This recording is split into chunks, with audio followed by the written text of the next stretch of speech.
hello. So today is going to be a little bit different pace. We're going to relax a little bit more today, and I'm going to draw fan art. Last week, I was like, I'm really scared about drawing fan art. Now I'm going to do it. What better excuse to do it than for a video? And I'm going to do it now. I'm going to draw fan art. Of what?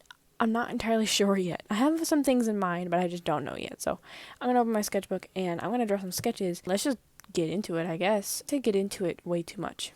That's my thing now. Let's get into it.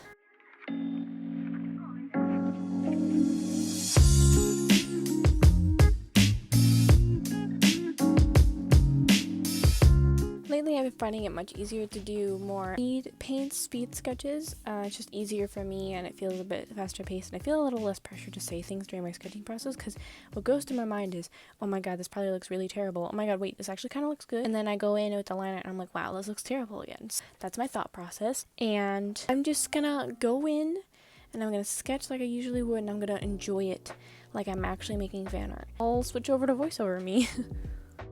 Hey, it's voiceover me. Did you miss me? Well, I missed you.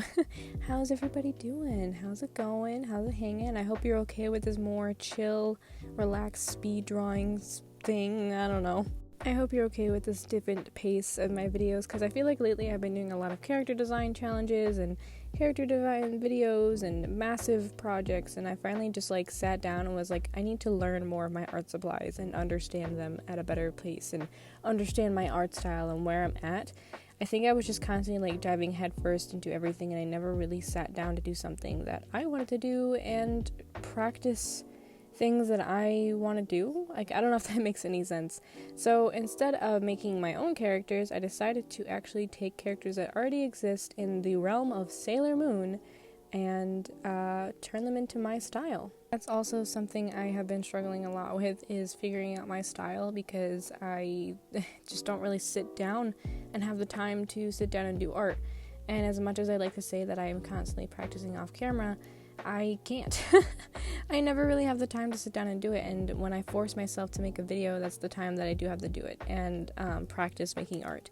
And it's when I'm the most inspired and I'm ready to go, which is good and bad in its own, because at some point I'm probably going to be really burnt out and not want to make any videos. Let's knock on wood on that.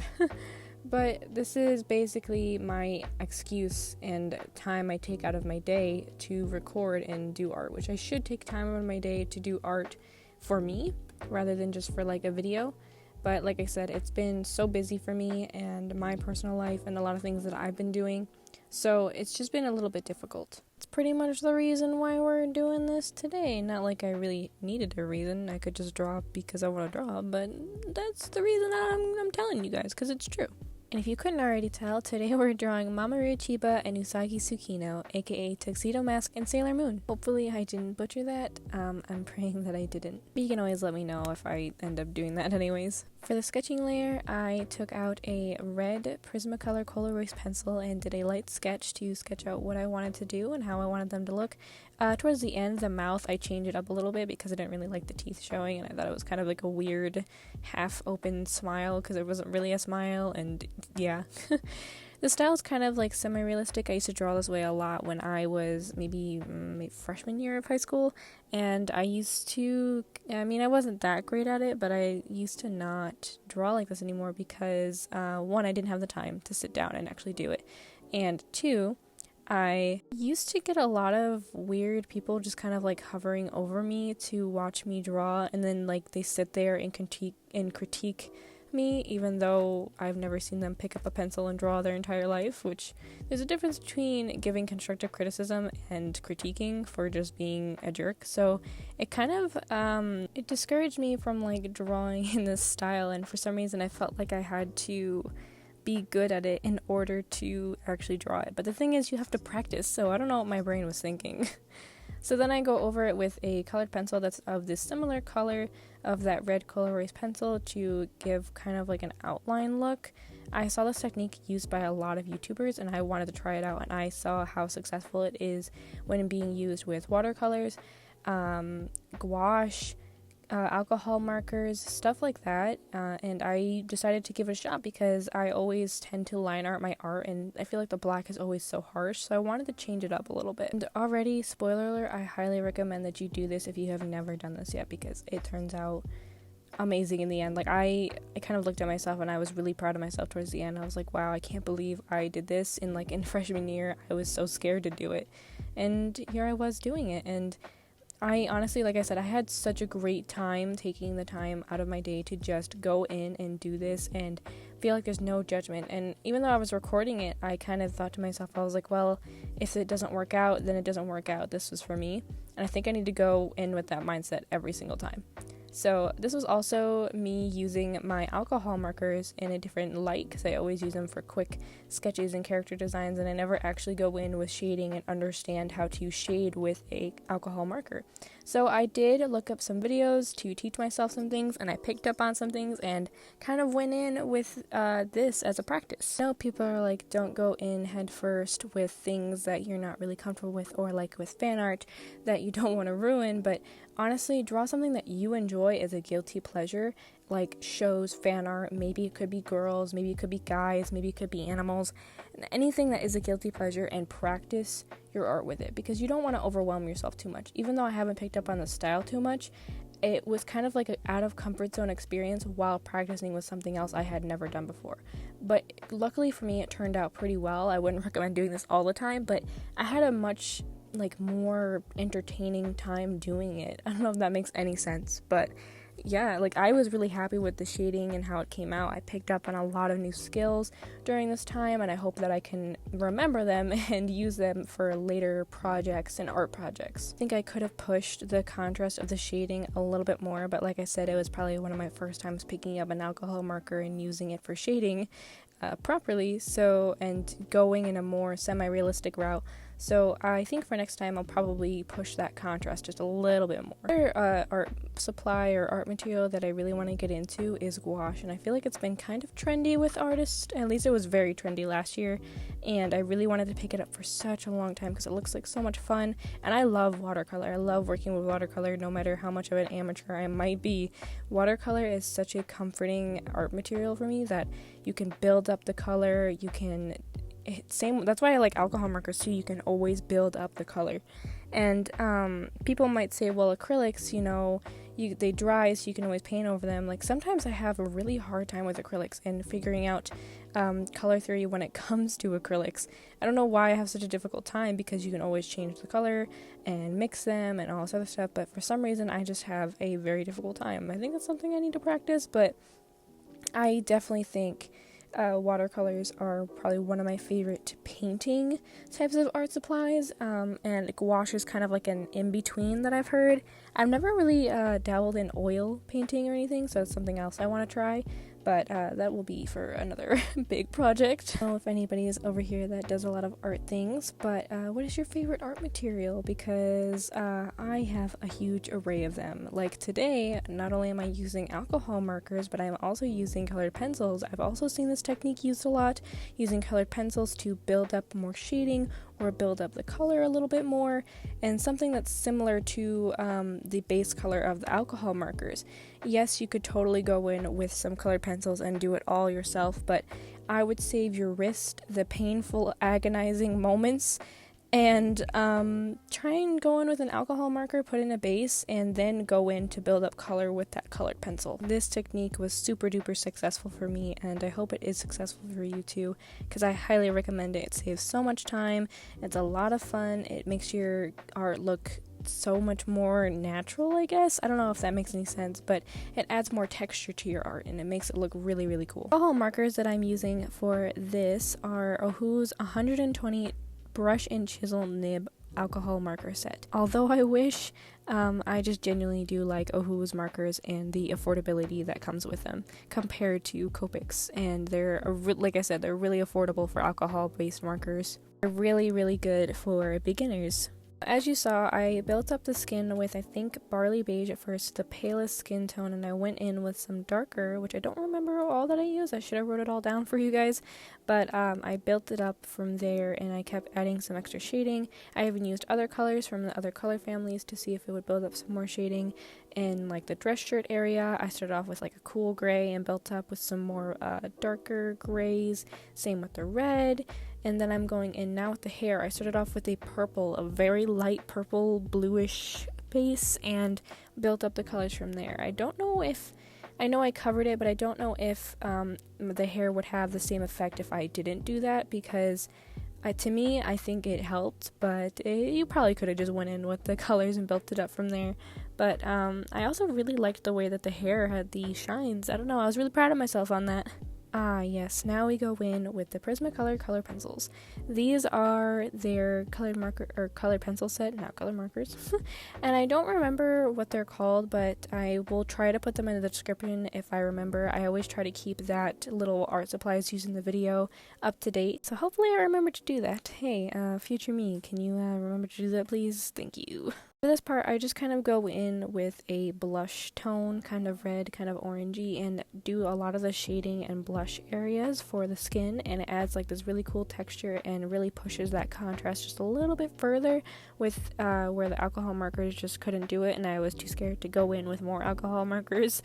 And then I go in, same with the dress shirt, with a kind of similar gray color, but darker and more ashy.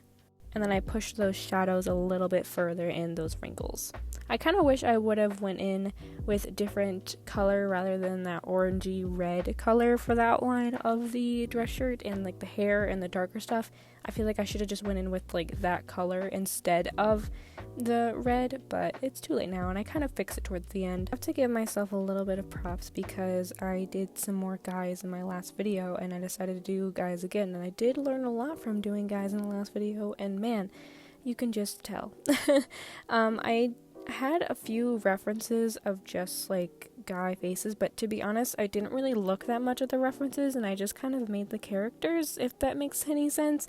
I usually you're supposed to, you know, follow the reference and stuff like that, but really I don't even remember if I looked at the reference once while making this. I'm actually really happy with the way that it turned out, and I like the way that my style made this and how stylistic it actually is and how semi-realistic it is. And I keep rambling about how much I do like it, but trust me, dude, like I really like this, and I kind of want to gush about it because I can get these little wins. So I do the same thing like I've been doing with the other ones, and I grab a darker toned blue and go in to add some shading to the hair, and then I add some to the eyes because Mamoru's eyes are the same color of his hair, you know, typical anime stuff. And then I did go in with a dark kind of gray brown color, not entirely black, this sort of off black. And I went in and did some outlining and a little bit of shading under places where I couldn't push it any further, and just some marks to add some more texture and character to everything. So I went and did that and added to the eyes and outline the hair a little bit, and I go in and further outline the face, where the nose and the mouth and the ears and, you know, the face. This is where I kind of go over that orange part and try to get rid of that kind of weird halo thing it's doing, where it's like light coming through, and fix up the face a little bit more. I feel like with Mamo I probably should have made him a little bit more masculine, I guess. I don't know, I really like the pretty boy face he lets on. To me he looks cute, but I don't know if he looks handsome, you know? You guys can let me know what you think in the comments. A reference I did pay particular attention to was a picture of Mamoru, and it was him in this gray button down, well, white button down, but it looks a little gray because of the shading, that is in the anime, and that tie that's slightly loose, and his hair and eyes. His hair I really wanted to pay close particular attention to because the male hair in Sailor Moon has slight differences, and if you get it wrong, he's gonna look more like every guy in the anime and doesn't stand out as Mamoru, the love interest, and you know, Tuxedo Mask that doesn't really do much for these girls other than give them like inspiration, or if you're a D&D nerd and no bards, you get bardic inspiration. That's pretty much what Mamoru is. I think one of my favorite things about the anime is during a lot of the episodes when they didn't know who each other were, meaning Sailor Moon and Tuxedo Mask, were the subtle hints that they would give away that they do know each other, but for some reason they don't know each other, which always made me laugh for like that little moment where it was like, hey, they do know each other, which I think it was on purpose because they do know each other from a past life, and it's just kind of like those instincts that they have. I think from now on I'm going to talk a little bit more about Sailor Moon fandom, so if you don't want to be spoiled, yeah, you can probably skip or something. I probably won't spoil too much. Honestly, it'll probably just be a general overview of the show and stuff like that, and how I got into it, what I think of it, and stuff like that. Firstly, I do the same thing that I did with Mamoru with the red colorless pencil to do a base sketch layer and start to sketch out Sailor Moon. When I found out about Sailor Moon, I was very young. And we didn't have a lot of money growing up, so we would always go to the library to go pick out movies to rent, books to rent, and stuff like that, and we'd have like a library card and all this other stuff. So honestly, that was probably one of my best and most favorite trips and experiences. And I was homeschooled during this time too, so I was told that I had to pick a few books and one movie. A movie that caught my eye was Sailor Moon, and I will tell you the specific movie that I remember now. I couldn't remember for the longest time which one it was because it was on VHS. It was the 2000 film Sailor Moon S. That movie, being the first Sailor Moon thing that I got into as a kid, was my favorite movie, and I would watch it over and over and over again. It was like my absolute favorite, and it was also something that me and my sister got to bond over. Sister also found a love for Sailor Moon through this time as well, and we both had this bond and connection through this movie to watch together and geek over together. Our library didn't sell any other Sailor Moon films or shows or anything like that. That was the only one, and to this day I wish there was more, and I wish I could see more, and now I really want to order this movie. If you don't know, Sailor Moon S is the one where, spoiler alert, Luna transforms into a human. And oh my gosh, this animation for this movie was breathtaking. It made such an impact on my childhood of how beautiful the colors were. It made me appreciate art. Sailor Moon was definitely one of those things where I was like, art is truly beautiful, and it really got me into more videos and movies and animation and things like Disney. Granted, things like Disney were some things that my family grew up with, so they kind of put it onto me, but Sailor Moon felt special because it was something I, when I was little, found myself and found a love for. And this was definitely my first taste of anime. I was about maybe 3, 4, or 5 in that age range of finding anime, and I would watch Pokemon after that. Not much Pokemon that I can remember because, you know, my childhood becomes a blur after a while, but stuff like that did make a huge impact, and Sailor Moon was definitely one of those things that made an impact. Sailor Moon was someone that I could look up to when I was little for girl power, and seeing a role model of a woman having special magical girl powers but still being literally awesome. And as the saying goes, fighting evil by moonlight and winning love by daylight. Like, what little girl is not inspired and enthralled by that? Or literally anyone. And me being such a hopeless romantic, the relationship between Mamo and Usagi is truly so adorable and destined and true love, and oh, it was perfect, and it was just the right amount of action that I needed in my life. Thus, from that moment, I became a hopeless romantic as an adult.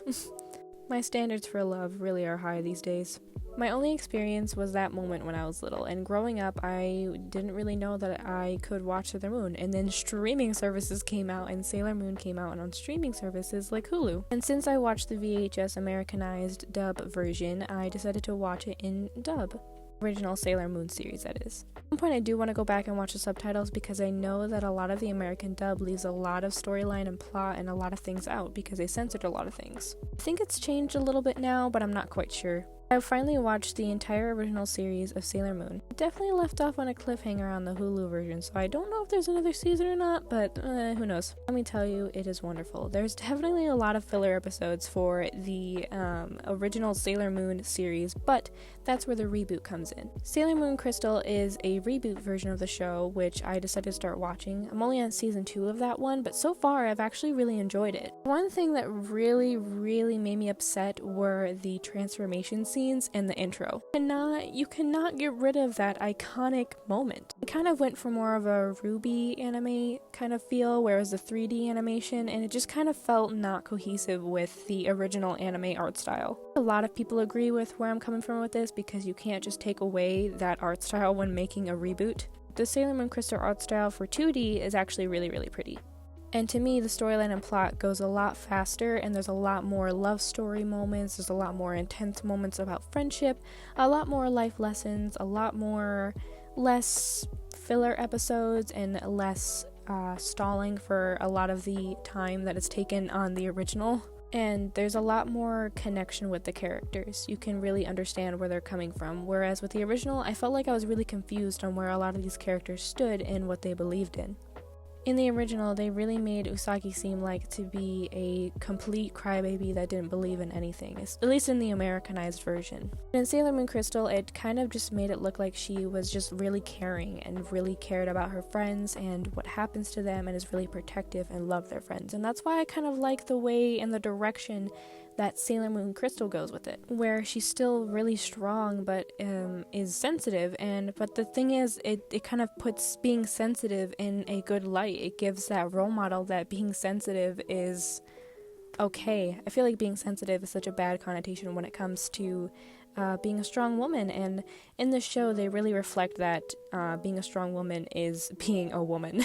And I think that's super duper inspiring for little girls and being able to be themselves, and I definitely think it made a huge impact and influence on me as well. I don't doubt that if I decide to have kids one day, that I will be able to have this to show to them and be like, hey, like, this is really empowering, and I'm so fortunate and thankful that this is around, so that way I can show them that, because I really do think it's inspiring. My favorite thing about the show is whenever there's a male character, they're not in there to help them with anything. They're just kind of there for the moral support that a lot of women in shows are. They're like, hey, you can do this, you got this, don't worry about it, and the girls take care of it. They are so strong. And that's where I feel like a lot of female-led shows are kind of misguided, is because a lot of male characters end up being this kind of powerhouse in order for them to do what they need to do, but in Sailor Moon, they get what they need to get done, and that's pretty cool. Now I have to ask, because everybody always asks, what Sailor Guardian is your favorite, and what Sailor Guardian do you relate to the most? When I was a kid, I definitely related to Ami and Mako. When I was little, I grew really, really fast. I was really tall, really athletic, and I kind of felt left out. And seeing Mako as my role model for someone who really likes and appreciates girly things, and still is tall and doesn't have to be boyish if they don't want to, but it was kind of the representation of all these different girls and all their different body types and all their different personalities and all the different things that they have to offer, and examples of being a strong woman. And I think as well as being a little girl and seeing that is really inspiring as well. So seeing that Mako was tall and Usagi come up to her and tell her like she's beautiful in her own way in that scene was really, really nice. Same thing with Ami, with her brains and being smart, that being smart is a sign of strength and not a sign of weakness, to show the beauty in each one of these girls. I think the more that I grow up, I kind of relate more to Usagi's caring nature and kind of maternal nature as well. Even though she's a bit of a crybaby, I think that's the whole point. On the outer layer, you think that she's kind of sensitive and overreactive and overwhelming and a little bit maybe even jealous at times, but she really is just trying to mature and grow in her own way because she's so loving and caring. And the character development with Usagi is tremendous throughout the show. She really does grow up with these girls. I definitely still relate a little bit towards Mako and Ami still to this day, but my favorites are all of them. I love all the girls. I don't really have a specific favorite, although Chibi Usa's Chibi Wit I mean Cheesy Wit is really cute, and she does kind of make me laugh sometimes. She's definitely a comedic relief for me when she comes into the show. I don't remember Chibi Usa's Japanese name, but I do know that America kind of came up with the Chibi Usa name. At least I'm pretty sure. But yeah, if you want to let me know your favorite Sailor Guardian and one that you relate to the most in the show, or any character that is in Sailor Moon universe, if you've ever seen it, you let me know. If there's more fan art you guys want me to do of some animes, shows, cartoons that you think that I've seen, or things that I might enjoy that I haven't seen, let me know and I'll check them out and watch them and perhaps draw them in a future video. Or if you want me to do more Sailor Moon, I could probably do more characters like Mako, Ami, Minako, and Rei. And I really hope that you guys like this as much as I do, because I would love to do this again. So I did the same thing here with Sailor Moon, and I went in and added some blushies with the colored pencils and laid down a base layer for the colored pencils to kind of layer on nice and smooth. I also had a lot of fun shading the hair. Like, I used a bunch of different yellows for the hair to give that golden blonde look that she has. Surprisingly, it wasn't as tedious as I thought. I genuinely did have a lot of fun with it. As you can see, I'm adding some blushies to her cheeks and some shading around her face to kind of push the contrast a little more and give her a little bit more life. I think one of my other favorite parts about her is her eyes. I did a nice blue gradient for her eyes, so they were nice and dark blue as they are in the show, but a nice subtle gradient so that way they aren't too intense. The outfit that I gave her was one of my favorite styles in the entire show, is that 90s style that's kind of coming back. The entire aesthetic of the show is just really trendy and really nice right now. I'm really glad that it's coming back because I adore the style and the fashion that's in the show and the things that it takes inspiration from the time that it was made. I used an outfit where she's wearing like this turtleneck with short sleeves and a skirt, and this outfit is super duper cute. I also did a few more Sailor Moon casual outfits on my Instagram and one of Sailor Venus, so if you do want to check that out, it's Denzi Art with 2 Y's. It's also a link in my description if you want to check that out, because I love drawing Sailor Moon, so if you like Sailor Moon as much as I do, I constantly do a lot of fan art with them. They are my favorite people to draw because they're such beautiful ladies. I do have like this ongoing series that's kind of taken me a little bit to actually do because it's been a minute since I've drawn them, and it's just basically all of the Sailor Guardians in their casual wear. I think I have Ami up there right now. I did have a drawing of Minako, but it's in her Sailor Guardian uniform, so I do need to have her in some casual uniform. But yeah, I do have a lot of Sailor Moon drawings that I constantly do. The most satisfying part that I liked doing was the outline of the face and the eyebrows. I don't know what it was, but going in with that such small detail and kind of going in with this colored pencil that wasn't so harsh like regular liner, where I get really, really scared and really shaky about how it's gonna look because it's just straight up ink, was a little bit more comforting and calm for me. I had a lot more fun with this, and it felt, again, less tedious. It didn't feel as much pressure on my wrist. Like, usually whenever I draw with colored pencils, I get really discouraged because I don't want to feel the pain in my wrist again, but this was a nice change of pace because I was still using colored pencils in a different way, and I wasn't putting so much pressure on my wrist and drawing and forcing shading out of a colored pencil and blending and, you know, things that cause you so much pain in your wrist. Sailor Moon is not the only thing that's made a huge influence in my life. Many animation shows, arts, different types of things have made plenty of influences in my life, but Sailor Moon is definitely one of the most important ones. So add a little bit of flair to my sketchbook and deciding that there was not enough room to draw any more characters. I mean, I probably could, but I didn't want to actually like squeeze them in there and then them kind of look all, you know, wonky. I decided to add the brooch from, I think, I don't remember what season it is, but I know it's episode 91. It's the Cosmic Heart Power, you know. It's the Cosmic Heart brooch. Can I just say that the brooches and the different seasons and episodes when they come out and when she kind of has like her level up moment are so cute. The different styles and different designs for each little one is so cute, and the one is literally never the same. With this approach, I just kind of did the same thing I did with the characters by adding some shading and building up the colors, and then going back in with some colored pencils for these little objects in hopes that it would turn out the same.